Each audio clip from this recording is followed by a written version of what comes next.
Evening, welcome, hello, friends, family, Team Super Dad members all around the world. It is day 15 of the Team Super Dad 28-day habit challenge. It's good to have you here. Tottenham have just won, so our evening is going awesomely. And if you've joined us for any of the previous days on the habit challenge, you'll know exactly some of the things that we've covered. Habits, good ones, bad ones. There can be, they're the root of everything, to be quite honest. And they're so bloody hard. Creating a new habit seems almost impossible. And stopping a habit that we don't like seems as equally as hard. And, there can be really difficult habits like smoking and drinking and, I don't know, porn. We haven't even covered that one yet. There's some of these habits people might think are quite cool, but equally when you see people talk about on TV, don't you? Like they had a sex addiction. Like, what is a sex addiction? I think we need to get someone on and talk about a sex addiction. Addiction. It's even got the word dick in it, which is kind of funny. He said dick.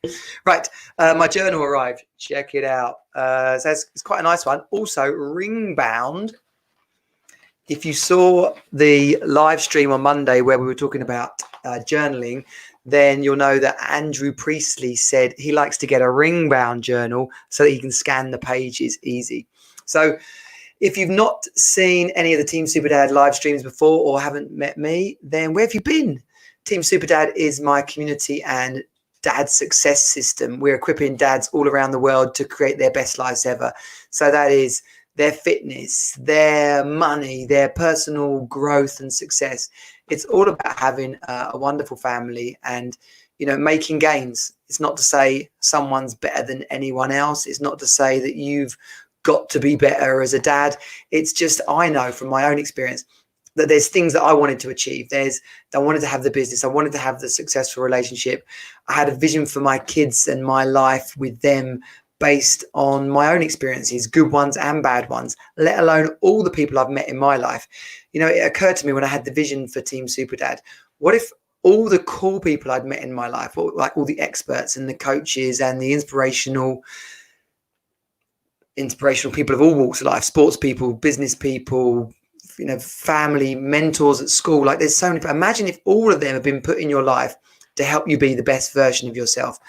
And it just occurred to me, wow, what if I could, like, in terms of being a dad, what if I could get them all into one program? Like, I've done business accelerators and courses for business, but what if there was a place for dads to hang out, learn stuff, be accountable, and have a great time? Now, there are plenty for mums. I do own the Team Super Mum URL, and I would love to run that in parallel. So any women who are watching this who like, I want that for mums, then get on board, because the ultimate vision is like a parallel situation where if it's speaking for myself, okay, right, because a lot of what I'm doing is all about speaking for myself, is a parallel group of mums where if you are single, like, we can match up and make awesome Team Super families, basically. So please, if you are watching this, let's share it, grow the audience. You're welcome to comment. I can see comments from all over, basically, in StreamYard, Facebook, Twitter, YouTube. Not LinkedIn yet, because I haven't got the bloody LinkedIn. Come on, give me the video. Give me the live stream video. It's like rationed for people. I don't know. I'm going to have to do a dance for someone. But yeah, whether in the Team Super Dad group or wherever you're at, comment and let's chat. Cooking. I've always cooked, right? As long as I can remember, I've cooked. When I turned up at uni, it was, I even got the piss taken out of me. In fact, I got the piss taken out of me for most things at uni, and that was from my closest and dearest friends, who are still my closest and dearest friends, and they still love to take the piss out of me. And that's mainly because I do the things that they won't do, like cooking and cleaning. So yeah, I was their bitch, basically. Thank you, Mark and Chris, you scally bastards. Love you. But yeah, so like when but the cool thing is, like, when people would be loading their trolleys up with ready meals and pot noodles and stuff like that. We were buying vegetables and rice and packets of meat, because the reality is that cooking for yourself is probably cheaper, in most situations, cheaper than buying processed or ready-made meals. So even at that level, cooking is an awesome habit to create for yourself. I'm pretty sure, like all habits, like the influences came from my family. My auntie, we call her Dodo. I don't think she's ever served me a ready meal in her life. Maybe a fish finger or a tin of beans on occasion, but that's about it. Everything is always made from scratch. My auntie Barbara, like my grandma in America, same thing. They're cousins. They're 4,000 miles apart, or whatever the distance is. And equally, they're, even in America, like where the land of stuff coming out of packets, Auntie Barbara was always cooking in the kitchen. And my dad, like, you know, I've mentioned my dad in so many of these habits.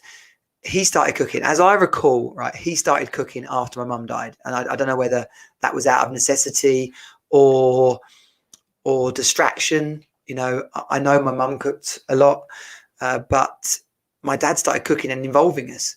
One famous occasion, he blazed my brother's eyebrows off on a pancake day with a crepe Suzette, basically pancake with brandy on, and then my brother lit it whilst he was looking over the pan.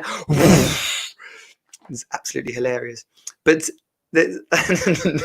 not all calamitous, but the habit that taught us was that dinner time was about cooking. And you know, whether that's with a partner, whether that's being in the kitchen together cooking and having a glass of wine, or whether that's being in the kitchen with your kids and having them get involved, you know, it's a family affair. It can be romantic, it can be a laugh, it can be a time to wind down. I think it's all too easy these days for someone to be in the kitchen on their own and everyone else to be in the lounge watching TV or something. But I don't really do that. I encourage my kids to be in the kitchen helping me out, even if it's just peeling something or stirring something or whatever. And as far as your kids go, like, having them involved can, as well as teaching them to cook in later life, it gives them a greater appreciation of the tastes inside of foods, different herbs and spices, what they are, what they go into. Quite often when we're in restaurants, I'll ask them, or if I've cooked something for them, I'll ask them, oh, what can you taste in that? And then when they're cooking themselves, they become aware of what's in things. So a greater interest in food, just like fitness, taking them out running. If we can instill that interest in them at a young age, then it just becomes a natural part of who they are and what they do.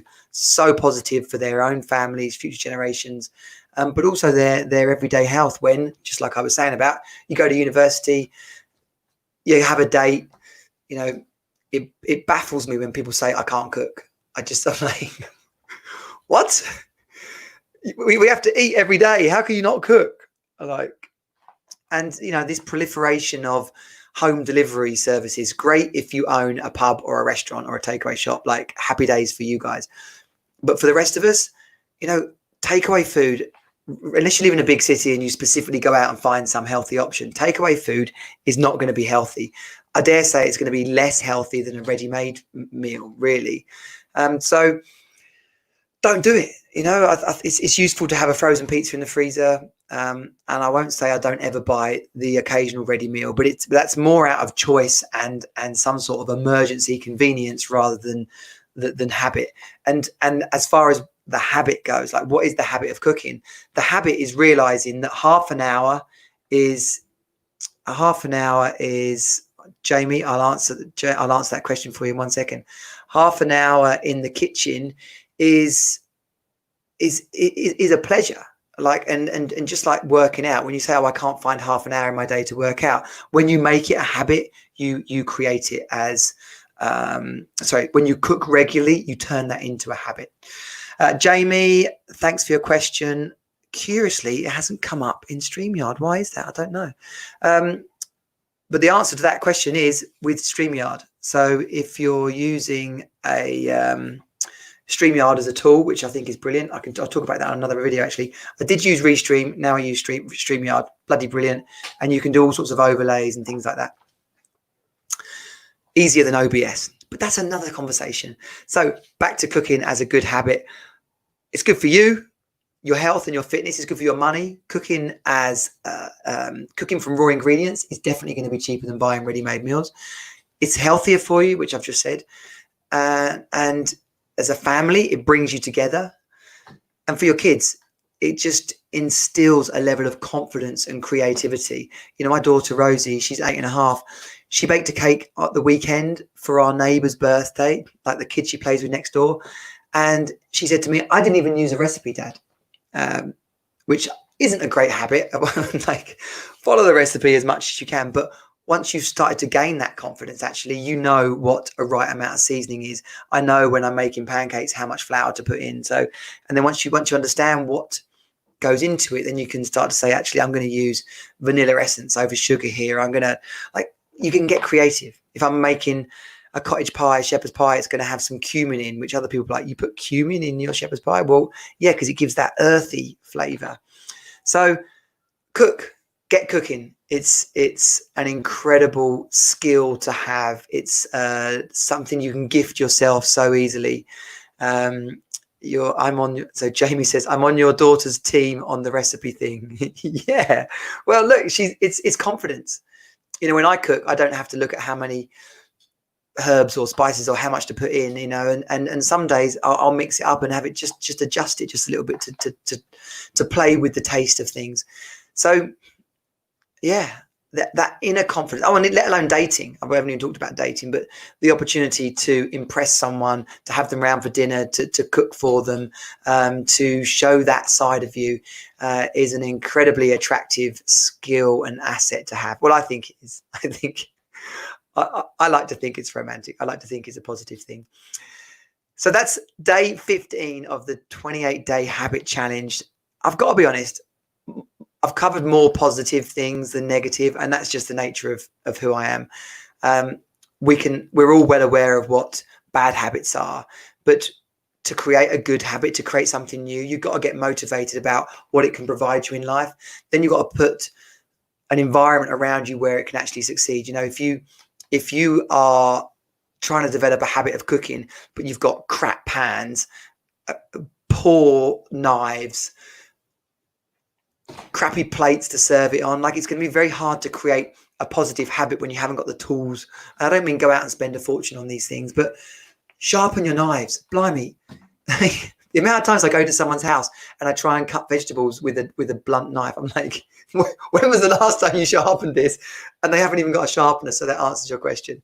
So yeah, good pans, nice cutlery, crockery, good knives. Have lots of herbs. Get yourself a herb and spice rack. It's about creating the environment for success. All these habits are about the environment for success, because when you get that as a habit, when you start to create all around yourself habits and an environment for success, then you are creating a habit of actual success in your life. And I'm no guru. I can't say I've got this nailed. There's many things that I'm just constantly working on. The journal, which arrived, has got to be done. We'll be on page one today. So I hope you're enjoying this 28-day habit challenge. Comment, let me know how it's going. Tell me some of your good or bad habits. If there's a habit you want to cover. By the way, every one of these habits that I choose to cover, I'm looking online and there are so many blogs. There are so much information. On one of the ones tonight was like 283 bad habits. Bad cooking habits. And I was like, 283 bad cooking habits. That's enough to send anyone over the edge. That's why we're focusing on the good stuff, all the good stuff. So come over to teamsuperdad.com/habit challenge. That basically gets you involved in all that we do. Mums, you are totally welcome over on our page. I totally love that mums and women are commenting on these videos. Team Superdad is a community for dads. In that respect, it does exclude mums, but we don't exclude mums in any way. I have a daughter. I have many female friends, especially in my younger days. A lot of my closest friends in life have been women. So to fall back in love, it's definitely on my plans. And in that respect, we need to have a lot of good women around us. So I'll see you tomorrow. Day 16 of the Team Superdad Challenge. Let me know if there's a habit you want covered. We'll do that. Share this, like it, comment, get as many people as you can involved, and I'll see you tomorrow. This is Johnny, Team Super Dad, out.